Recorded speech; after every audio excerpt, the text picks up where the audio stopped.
काल विरार शहरात बहुजन विकास आघाडीचे नगरसेवक व कर्मवीर समाजसेवक श्रीयुत नरेंद्र पाटील यांनी गरजू व्यक्तींसाठी अल्पदरात सायकल वाटपाचा कार्य ठेवले होते। त्यावेळी स्वतः श्रीयुत नगरसेवक नरेंद्र पाटील व सहाय्यक रुपाली धोंडे आणि कार्यकर्ते सहभागी होते।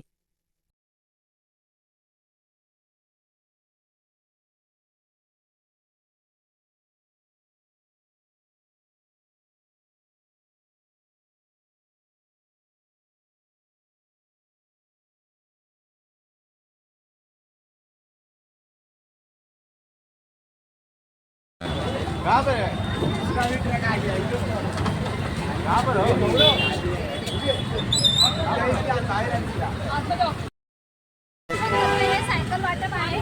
तर जे गरजू विद्यार्थी आहेत ज्यांना सायकलची गरज आहे किंवा जे पायी जातात त्यांच्यासाठी अगदी कमी दरामध्ये 2800 रुपयामध्ये सायकल या ठिकाणी उपलब्ध आहे। तर ज्यांना कुणाला सायकल हवी आहे तर त्यांनी आजच्या दिवसात ही ऑफर असणार आहे। तर याप्रमाणे तुम्ही यायचं आहे तर हे लोकेशन आहे ते साईनाथ बघा, साईनाथ मेडिकल आहे आणि साईनाथ मेडिकलच्या बाजूलाच गाडी उभी